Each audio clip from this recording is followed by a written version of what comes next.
It didn't start as a controversy. It started as a conversation that slowly turned into something far more dangerous, something that looked less like sports analysis and more like a public breakdown happening in real time. A respected radio segment, normally filled with confident opinions and controlled debate, suddenly shifted tone the moment Caitlin Clark's name entered the discussion. What was supposed to be routine commentary about performance and expectations turned into a tense, emotional unraveling that listeners could feel even through their speakers. The host's voice began steady, almost rehearsed, but within minutes, frustration crept in. Words became sharper. Comparisons became personal. And the line between criticism and obsession started to blur in a way that made the entire studio feel uncomfortable. It wasn't just what was being said, it was how it was being said. Every sentence carried a rising pressure, as if something had been building for weeks and was finally spilling out uncontrollably.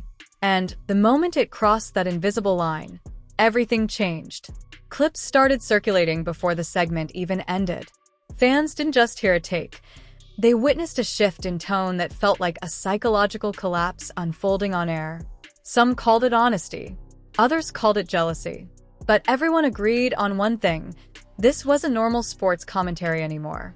Because the more Caitlin Clark's name was repeated, the more the conversation stopped being about basketball and started being about control, frustration, and a media landscape struggling to process a player who refuses to slow down for anyone.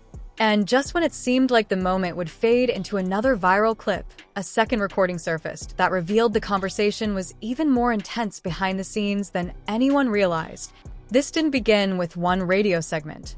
The tension had been building for months, quietly, steadily, in the background of every broadcast, every debate panel, every highlight breakdown involving Caitlin Clark.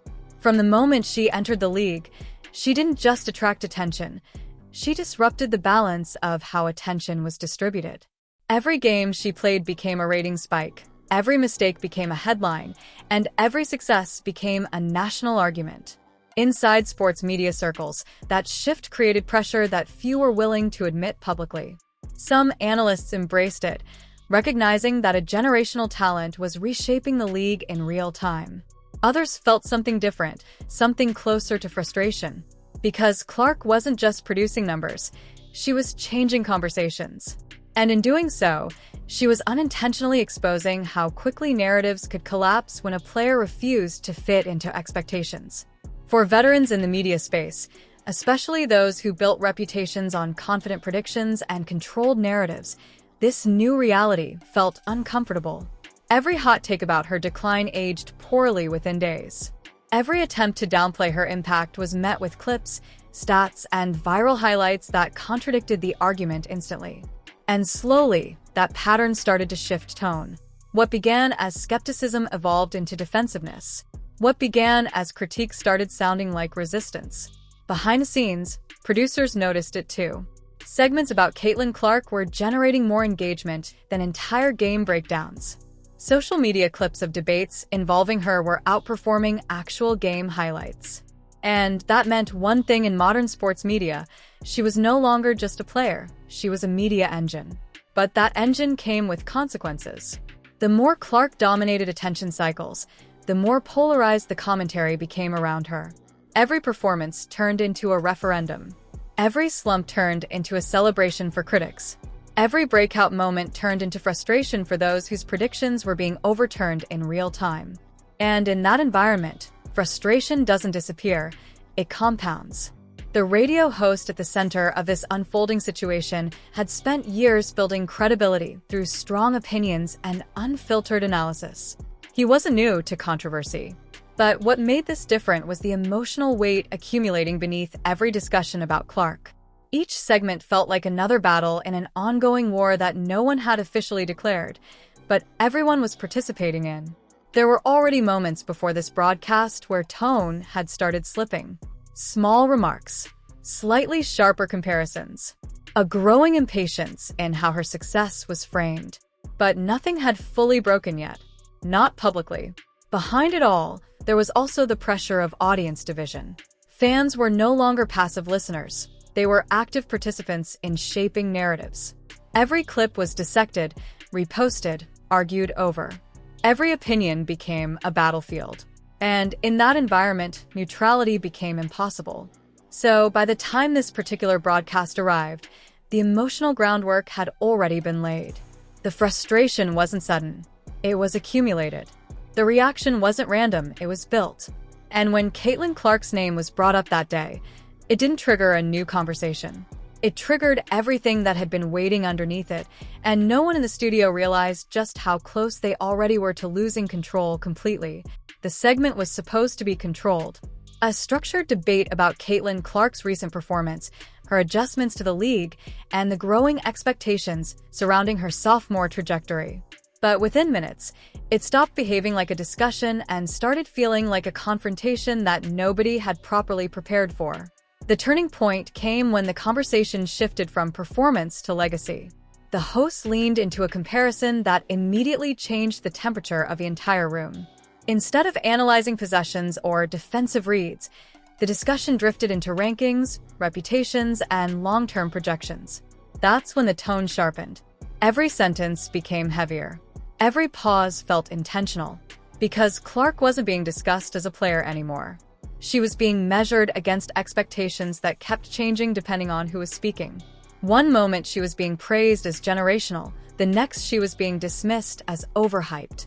And in that contradiction, frustration started to surface, not just about her, but about the entire discourse surrounding her. Then came the moment that cracked everything open.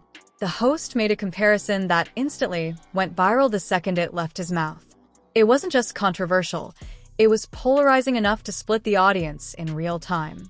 Some listeners reacted instantly with disbelief, others with agreement, but most with something in between, shock that the conversation had escalated this far. Inside the studio, there was a brief silence after the comment landed. Not the silence of agreement, but the silence of realization. The kind that happens when everyone understands at the same time that the line between analysis and emotional reaction has just been crossed. And that's when the first twist hit. Because instead of walking it back or softening the statement, the host doubled down. The tone became sharper, more defensive, almost as if he was reacting not to the audience, but to something internal. The conversation stopped being about Clark's performance and started becoming about defending a position that was already under fire. Producers reportedly attempted to steer the segment back toward basketball, stats, rotations, game context, but the momentum had already shifted. The discussion kept circling back to narrative control, media bias, and public perception. Clark herself had become secondary to the argument forming around her. And that's what made it explode online. Clips began circulating before the segment even ended, but they didn't show the full context, only fragments.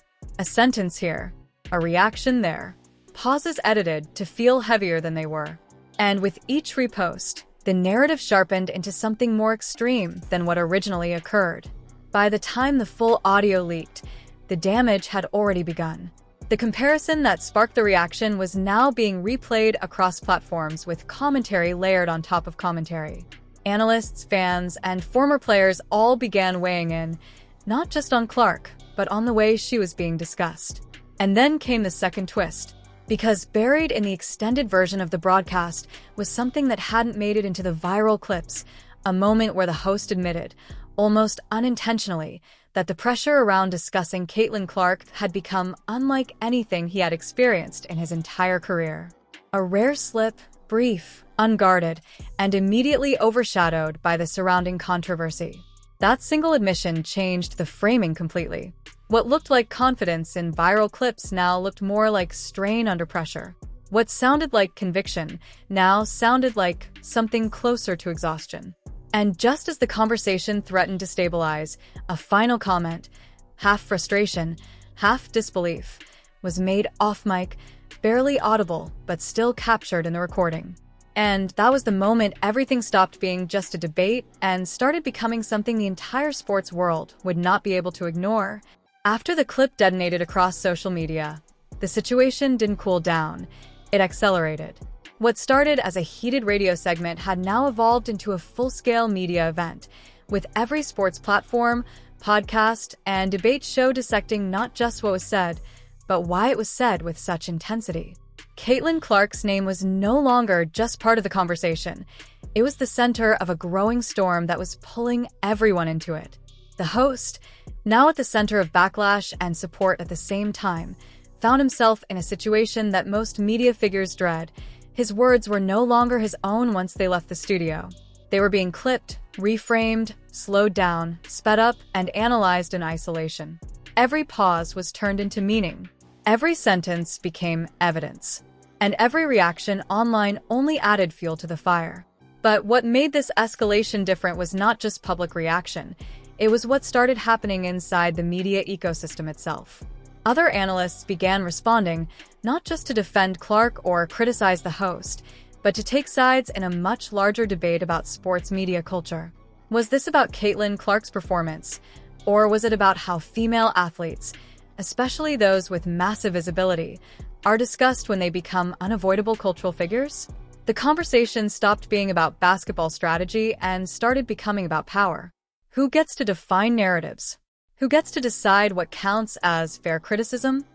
And who gets labeled emotional when the reaction itself becomes emotional? Then came the second major twist. A behind-the-scenes audio leak surfaced, an unedited portion of the broadcast that had not been intended for public release. In it, the tone of the conversation was noticeably different from the viral clip. There were pauses, off-topic remarks, and moments where frustration wasn't directed at Caitlin Clark herself, but at the broader media environment surrounding her coverage. In one particularly tense moment, the host can be heard reacting not to Clark's performance, but to the overwhelming attention cycle around her name. How every segment becomes a clip, how every opinion becomes a headline, how nothing stays contained anymore. It wasn't a clean defense or attack. It was something messier. Fatigue mixed with irritation, shaped by months of being pulled into the same conversation repeatedly. That nuance, however, didn't survive the internet. Online, the leaked audio was split into two completely different narratives. One side saw it as confirmation that critics were finally being honest about the pressure of covering Caitlin Clark. The other side saw it as further proof that media figures were struggling to process her success without letting bias slip through.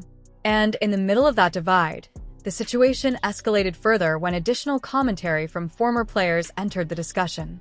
Some defended Clark's impact on the league, pointing to her historic numbers and unprecedented visibility. Others argued that the discourse around her had become too extreme, too polarized, too emotionally charged to remain grounded in basketball reality. Every new voice added complexity, but also more tension. Meanwhile, the host at the center of the storm attempted to clarify his position, but every attempt only generated more interpretation. His words were no longer being heard as explanations. They were being filtered through a narrative already set in motion. And that narrative was now bigger than any single broadcast. Because what had started as a heated opinion had transformed into something far more volatile, a symbol of how quickly modern sports media can turn a single segment into a cultural flashpoint. And just when it seemed like the situation might settle into analysis and reflection, another clip surfaced, this time showing a reaction from inside the production room that suggested the tension during the broadcast may have been even higher than anyone realized, and what it revealed next threatened to shift the entire story again in a direction nobody saw coming. By the time the third wave of clips hit the internet, the story was no longer about a radio segment. It had become a full-blown media event with emotional factions forming in real time. Every platform was divided. Every comment section felt like a courtroom. And every new upload added another layer of interpretation that pushed the original moment further away from reality. Caitlin Clark's name kept anchoring the discussion, but the focus had shifted away from her actual performance. Instead, she had become the center point of a much larger cultural argument about how visibility, success, and criticism collide in modern sports. Every highlight she produced was immediately contrasted with every critical take made about her, as if her career was now being measured in parallel narratives, one on the court and one in the media. Inside sports talk circles, reactions were immediate and intense. Some analysts defended the right to critique any athlete without backlash, arguing that media scrutiny is part of professional sports.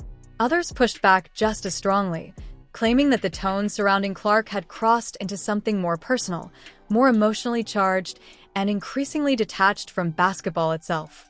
But what made the fallout different this time was the emotional intensity behind it. This wasn't a calm disagreement. It was frustration layered on frustration. Fans weren't just debating, they were reacting. Clips were being reposted with anger, sarcasm, disbelief, and sometimes outright mockery. Every frame of the original broadcast became ammunition for one side or the other. The radio host at the center of the controversy became both a symbol and a target. Supporters argued that he was simply expressing what others were afraid to say. Critics argued that his tone revealed deeper bias that had been building over time. And somewhere in the middle, the original nuance of the conversation disappeared completely. Even within media networks, the tension became noticeable. Producers, commentators, and panelists began referencing the clip indirectly, careful not to inflame the situation further while still acknowledging that something significant had happened. It was no longer just about one opinion, it was about what that opinion represented in a highly sensitive, highly polarized environment. Meanwhile, Clark continued playing, continuing her season without directly engaging in the discourse swirling around her. But that silence only intensified the conversation. Every strong performance was interpreted as a response. Every quiet game was interpreted as evidence. She had become a mirror for every narrative being projected onto her. And then came the emotional fallout from the audience itself. Fans of Clark felt defensive, almost protective, as if the criticism directed at her had become personal. Others felt frustrated that any critique of her was immediately treated as hostility. The result was a digital environment where no statement existed without backlash, and every opinion carried consequences far beyond its original intent. The most viral moments weren't even the full arguments. They were isolated reactions. A facial expression, a clipped sentence, a pause taken out of context. Each one designed to provoke emotion, not understanding. And beneath all of it, a quieter realization began to spread. This wasn't just about Caitlin Clark anymore. It was about how quickly modern sports discourse can turn disagreement into division and analysis into identity. Because once emotions fully took over the conversation, facts stopped being the center. Reactions did. And as the fallout continued to grow, another development began surfacing behind the scenes. One that suggested the original broadcast may have only been the surface of a much deeper tension inside sports media itself, and what was about to emerge next would push the entire situation into even more unpredictable territory. Just when the conversation started to feel like it might finally settle into reflection, a new layer emerged that completely shifted the direction of the entire story. What had been framed as a viral radio meltdown was suddenly being re-examined through a different lens. One that suggested the original segment may have been only a small piece of a much larger, more complicated internal pressure system inside sports media. Because behind the scenes, according to multiple secondary leaks circulating quietly through online forums and insider accounts, the tension during the broadcast didn't begin when Caitlin Clark was mentioned. It had been building long before the segment even started. There were reportedly disagreements in pre-show discussions about how strongly certain narratives should be pushed, how far comparisons should go, and whether Clark's presence in the league was being discussed in a way that reflected performance or public pressure. And that's where the final twist landed. The viral clip that spread across social media had only captured the loudest moments. But in the extended audio that began circulating later, there were quieter exchanges, moments where the tone wasn't aggressive, but conflicted. Moments where frustration wasn't aimed at a single player, but at the overwhelming speed at which narratives form, explode, and permanently define reputations in today's sports media cycle. In those moments, the radio host wasn't just debating Caitlin Clark. He was reacting to something much bigger, the feeling that every opinion about her had become irreversible the moment it was spoken. That once you say something in this environment, you don't just get debated, you get permanently cataloged, clipped, and used as evidence in an ongoing public trial. But even that nuance didn't survive the internet. Because by the time the extended context surfaced, the narrative had already hardened into two opposing realities. One side saw confirmation that media figures were overwhelmed by Clark's dominance and visibility. The other saw confirmation that criticism of her was being softened after backlash. And in between those two interpretations, The original human emotion behind the broadcast was almost completely lost. Then came the moment that pushed everything into its final escalation. A short, previously unnoticed audio fragment from the end of the broadcast began circulating, barely audible, almost missed entirely in earlier uploads. In it, there's a brief exchange between production staff reacting to the segment in real time. Not commentary on Clark, not analysis of basketball, just raw reaction to how quickly the conversation had spiraled out of control. The tone in that room, according to the clip, wasn't excitement or confidence. It was tension, awareness that what was unfolding had crossed from sports talk into something far more volatile, something that would not stay contained once it left the studio. And that realization reframed everything that came before it. Because suddenly, the story wasn't just about one radio host's opinion. It wasn't even just about Caitlin Clark. It was about how fragile modern sports discourse has become, how quickly a single conversation can transform into a cultural flashpoint that nobody fully controls once it enters the public space. But the most unsettling part was still ahead. Because shortly after the final clip went viral, reports began circulating that internal discussions were taking place about whether segments like this should be handled differently going forward. More controlled, more moderated, more filtered before airing. Not because of one incident, but because of what this incident revealed about how fast narratives can spiral once they attach themselves to a figure as dominant and polarizing as Caitlin Clark. And just as analysts began debating whether this was an isolated moment or a sign of something deeper breaking inside sports media, a final question started spreading across every platform. If one radio segment could trigger this level of reaction, clipping, and division, what happens the next time a bigger name, a bigger moment, or a bigger controversy enters the same space? And with that question still unanswered, the clip that started it all continued circulating, growing, mutating, and reshaping the conversation with every replay, leaving the entire sports world waiting for the next inevitable explosion that everyone could already feel coming, but no one could stop. What you just saw isn't just a viral clip, it's a snapshot of where sports media is right now. A single conversation about Caitlin Clark turned into a full-scale meltdown, and within hours it stopped being about basketball entirely. It became about emotion, pressure, narratives, and how quickly opinions can spiral once they hit the internet. And the real question is this: how many more moments like this are already building behind the scenes, waiting for the next broadcast, the next comment, the next reaction that pushes everything past the point of control? Because whether you agree with a radio host or not, one thing is undeniable. Caitlin Clark has become the center of every major debate in women's basketball. Every performance, every critique, every reaction is now magnified, clipped, and turned into something much bigger than the game itself.